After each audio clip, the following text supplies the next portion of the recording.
चलिए example number 7 के बाद अब हम सब लोग एग्जाम्पल नंबर 8 पर चलते हैं। ठीक है, करना कुछ नहीं है।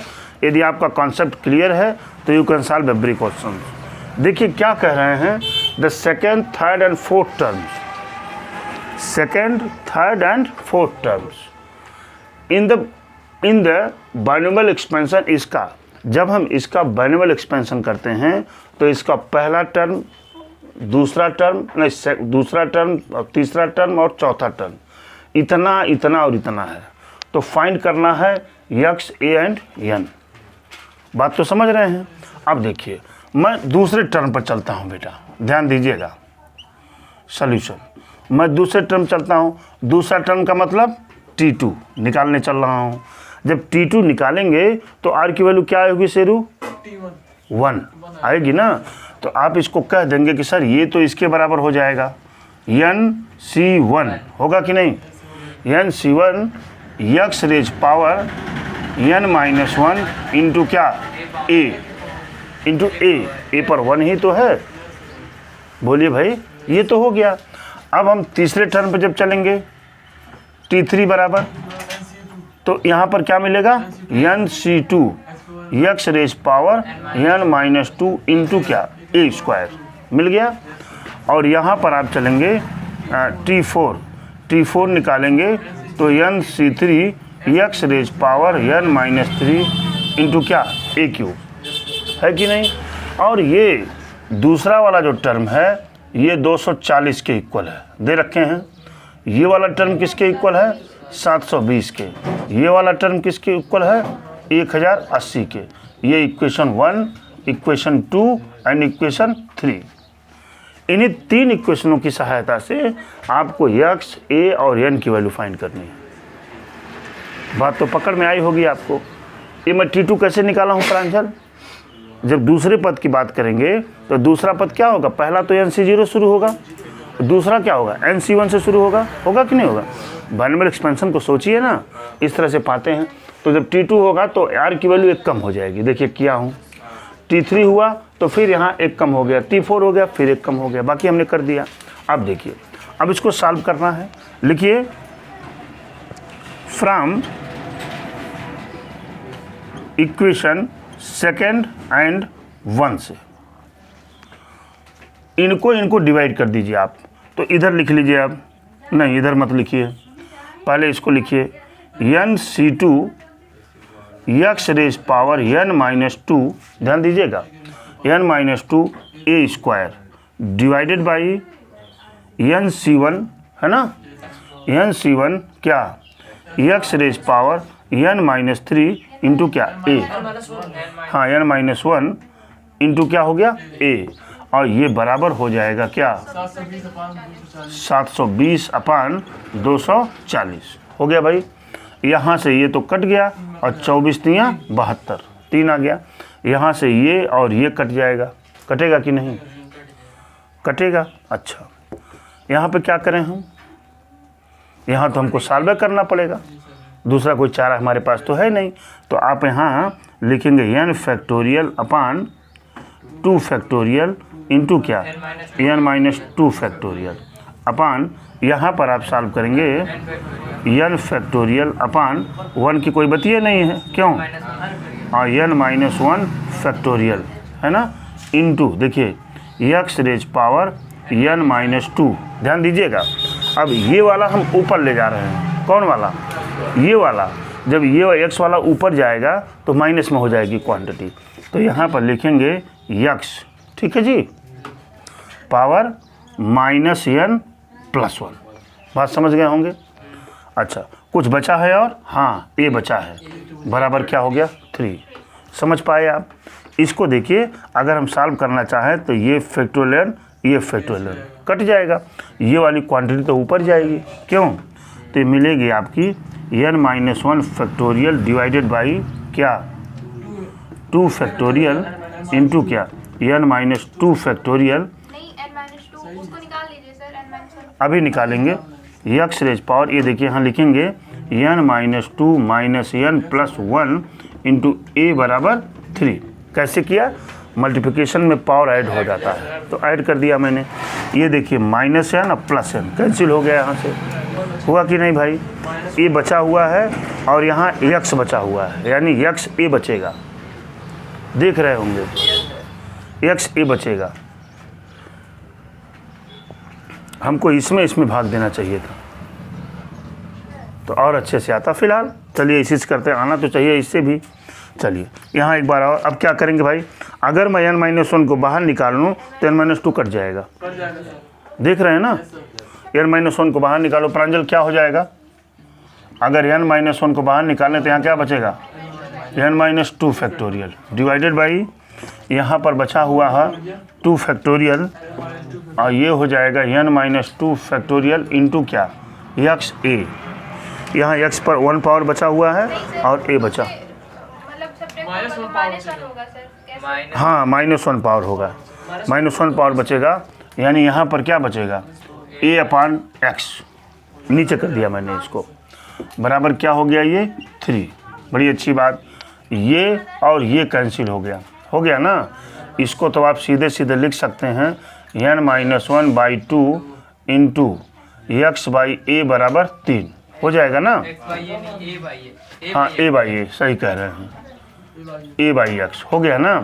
अब आप यहाँ लिख लीजिए a/x बराबर, है ना, a/x बराबर 3 दूना 6 अपान क्या, n-1।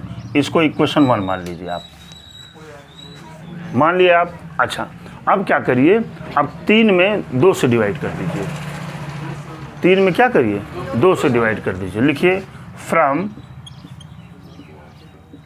इक्वेशन 3 और 2 से, ठीक है। 3 को लिख लीजिए, यहाँ क्या है भाई, n-3 इंटू x⁻n-3 इंटू क्या, a³ डिवाइडेड बाई ये वाला क्या है, n-2 x⁻n-2 इंटू क्या हो गया बेटा, a², हुआ कि नहीं, बराबर ये वाली वैल्यू कितनी थी, 1080 बटे क्या, 720। क्लियर है बात, ठीक है। अब देखिए हम क्या करेंगे, a² से ये क्यूब कट गया, ये देखिए मैं इसको लगाने जा रहा हूँ, factorial n upon 3 factorial into n-3 factorial divided by यहाँ n फैक्टोरियल अपान 2 फैक्टोरियल इंटू n-2 फैक्टोरियल, है ना जी, इंटू x⁻n-3 माइनस n+2, यानी क्या बचेगा, a/x ही बचेगा, यहाँ ऊपर जाएगा तो फिर a/x बचेगा। ये यहाँ से ये 0 काट दिया, ये कटेगा क्या, हाँ 36 से काटिए, 36 3 108, 36 दूना 72, ये बराबर कितना हो गया, 3/2, ठीक है हर्षिता। अब ये फैक्टोरियल n और फैक्टोरियल n कट गया, ये जानते हैं कि ऊपर जाएगा ये वाला, ये वाली क्वांटिटी ऊपर जाएगी ना, ये वाली, तो ये वाली हो जाएगी 2 फैक्टोरियल इंटू क्या, n-2 factorial divided by 3 factorial into n-3 factorial into a/x बराबर क्या भाई, 3/2। मिल गया आपको। थोड़ा सा इसको रोको भाई, मैं इंक भरना चाहता हूँ। देखिए यहाँ से मैं n-2 को बाहर कर लूँ तो ये क्या हो जाएगा, यहाँ पे लिख देता हूँ, देखिए 2 फैक्टोरियल, है ना, 2 फैक्टोरियल इंटू क्या, n-2, और यहाँ पर क्या बचेगा, n-3 फैक्टोरियल डिवाइडेड बाई, ठीक है जी, यहाँ बचेगा क्या, 3 इंटू 2 फैक्टोरियल, अरे फैक्टोरियल 3 को लिखा मैंने, और ये क्या हो जाएगा, n-3 फैक्टोरियल इंटू क्या, a/x बराबर क्या हो गया भाई, 3/2। बात समझ गए होंगे। ये वाली क्वांटिटी कैंसिल आउट हो गई, फैक्टोरियल 2 से ये 2 कैंसिल हो गया, क्यों, और ये चला जाएगा 3 3 9, यानी क्या बचेगा, हाँ ऐसे लिख लीजिए, a/x बराबर 3 3 9 अपान 2 n-2, ठीक है ना, ठीक है। इक्वेशन 3 4 5 रखिए इसको, और एक वाला ये इक्वेशन जो आया हुआ है इसको 4 नंबर रख लीजिए। वैल्यू रख दीजिए। अब देखिए ए बाई एक्स बराबर इतने के है, ए बाई एक्स बराबर इतने के है, तो इसलिए ये और ये दोनों क्या करेंगे, हम बराबर कर सकते हैं। तो फ्रॉम 4 एंड 5 से, फ्रॉम इक्वेशन 4 एंड 5 से प्रांजल, तो जब करेंगे तो मिलेगा 6/n-1 बराबर क्या भाई 9/2 क्या n-2।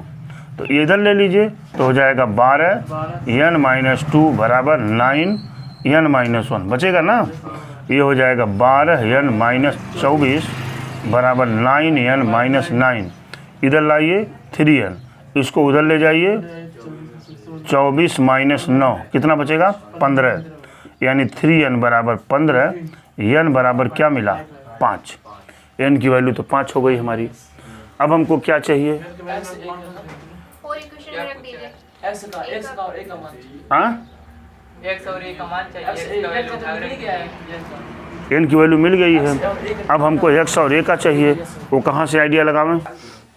चलिए अब क्या करिए, n की वैल्यू ज़रा यहाँ पुट कर दीजिए। समीकरण 4 में लिखेंगे फ्रॉम इक्वेशन 4 पुट करो भाई, क्या मिलेगा a by X equal to 6/5 में से गया 4, 4 बचेगा ना, काट देंगे, ये मिला क्या a बाई एक्स बराबर 3/2 मिल गया आपको। यहाँ से x बराबर क्या मिलेगा, x बराबर क्या मिलेगा 2a/3, 2a/3। इसको ले लीजिए इक्वेशन 6, ले लिया आपने, इक्वेशन 6 ले लिया। ये नोट हो गया है क्या है आपका। चलिए अच्छा अब क्या करिए, इसी वैल्यू को कहीं पुट कर दीजिए, इसी में पुट कर दीजिए। क्या करना है, पहले n तरफ के निकाल लीजिए फिर रखिए। मैं लिखने जा रहा हूँ। आप ये देखिए क्या हो जाएगा 240 इक्वल टू n/c1, n की वैल्यू क्या है 5c1 हो गया।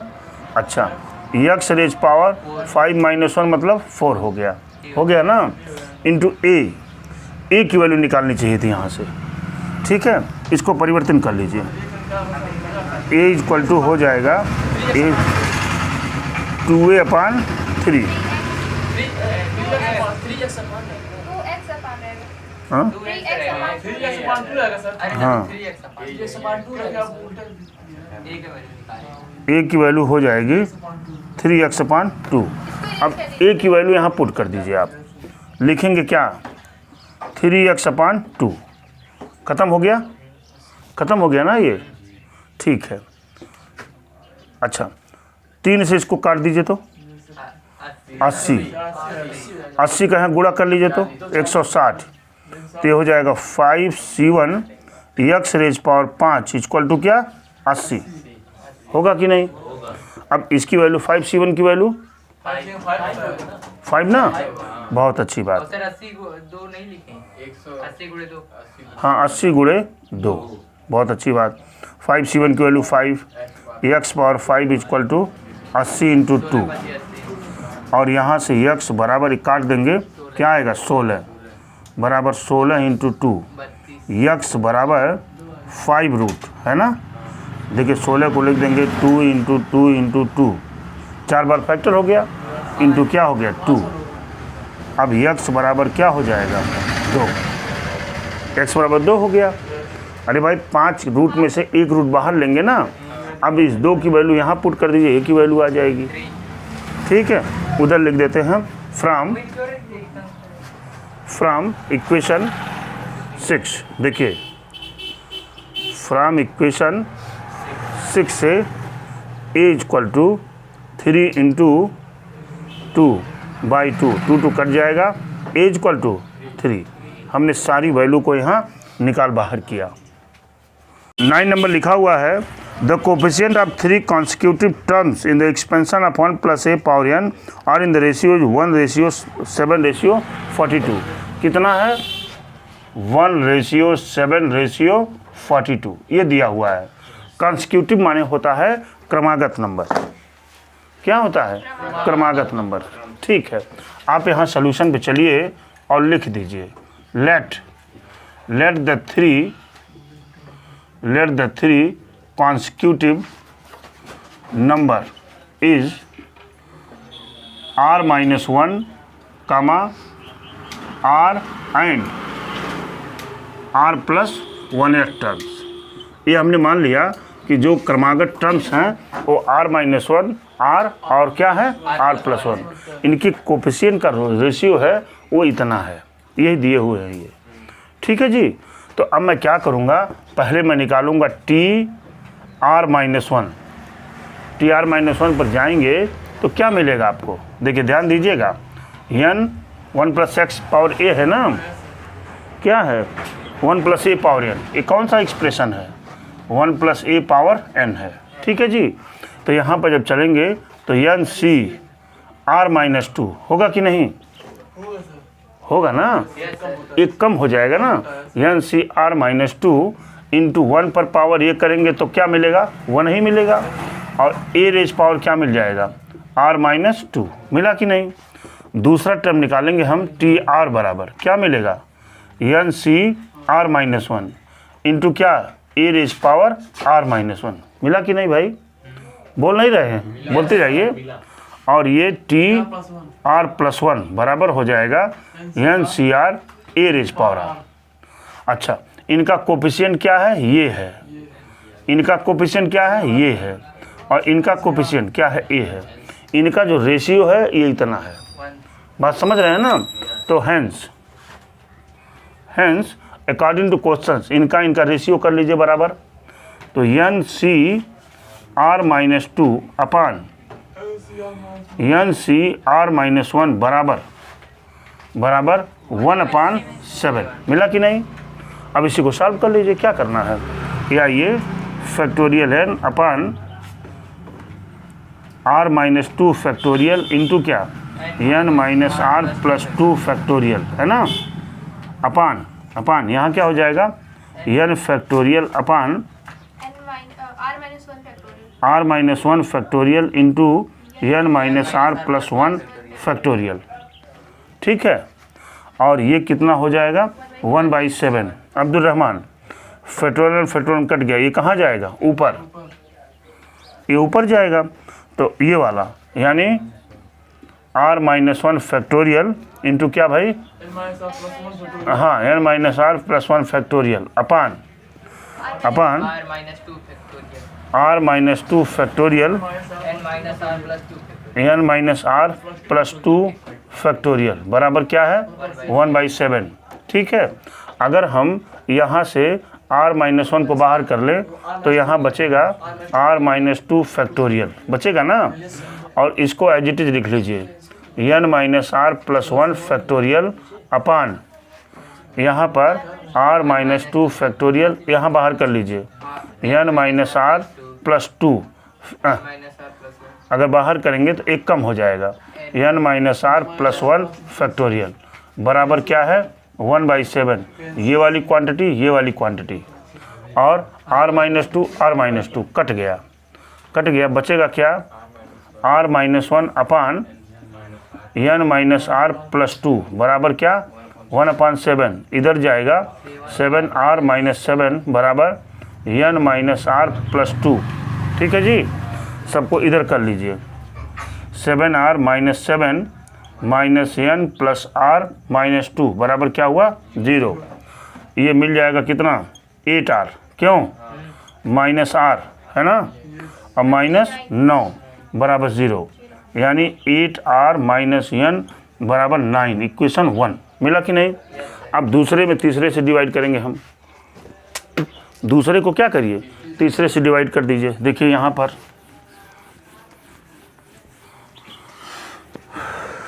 डिवाइड कर देंगे आप तो क्या बचेगा भाई, यहाँ पर देख लेते हैं क्या है, एन सी, देखिए एन सी आर माइनस 1 अपान क्या भाई एन सी आर बराबर कितना हो जाएगा 7/42, कितना हो जाएगा 7/42। इसको सॉल्व कर लीजिए, factorial n upon r minus 1 factorial into n minus are plus 1 factorial divided by क्या मिलेगा, factorial n upon r factorial into क्या r minus n minus are factorial हो गया ना, बराबर क्या हुआ 7/42। क्यों जी, 7/42 ये कट गया ना, ये ऊपर जाएगा, यानी r factorial into n minus are factorial upon r minus 1 factorial into क्या n minus are plus 1 factorial बराबर 1/6 हो गया। अब यहाँ से आर बाहर ले लीजिए, आर जैसे ही बाहर लेंगे यहाँ क्या बचेगा आर माइनस 1 फैक्टोरियल, ठीक है, और इसको ऐसे रहने दीजिए N minus are factorial divided by यहाँ पर आर माइनस 1 फैक्टोरियल इंटू इसको बाहर लीजिए एन माइनस आर प्लस 1, तो यहाँ बचेगा एन माइनस आर फैक्टोरियल बराबर 1/6। ये वाली क्वांटिटी ये वाली कट गई ना, यहाँ जाएगा बचेगा क्या 6r बराबर एन माइनस आर प्लस 1। क्यों जी, सबको इधर कर लीजिए 6r minus N plus are बराबर क्या 1 ही तो, और ये बच जाएगा 7r माइनस एन बराबर 1। Equation 2 from first and second ले लीजिए। क्या करना है आप देख पा रहे होंगे, from equation Abdul Rahman first and second. First क्या है 8r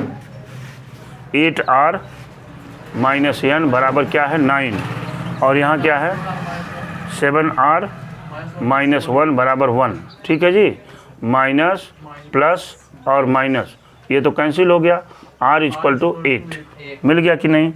अब कहीं से आप इसकी वैल्यू रख दीजिए, फ्रॉम इक्वेशन सेकंड से रख देंगे 7r माने 7/56 माइनस एन बराबर 1, यानी एन बराबर हो जाएगा 55। जरा आंसर चेक करिए, आया है ना। इस तरह से आज के लिए सिर्फ इतना ही। Thank you very much. और आप देख पा रहे होंगे कि वास्तव में बाइनोमियल थ्योरम बहुत ही इंटरेस्टिंग चैप्टर्स है ना। यदि आप इसको अच्छे से पढ़ेंगे तो सबसे स्ट्रांगेस्ट चैप्टर आपका बाइनोमियल थ्योरम होगा, कुछ भी गलत नहीं होगा इसमें। Thank you very much.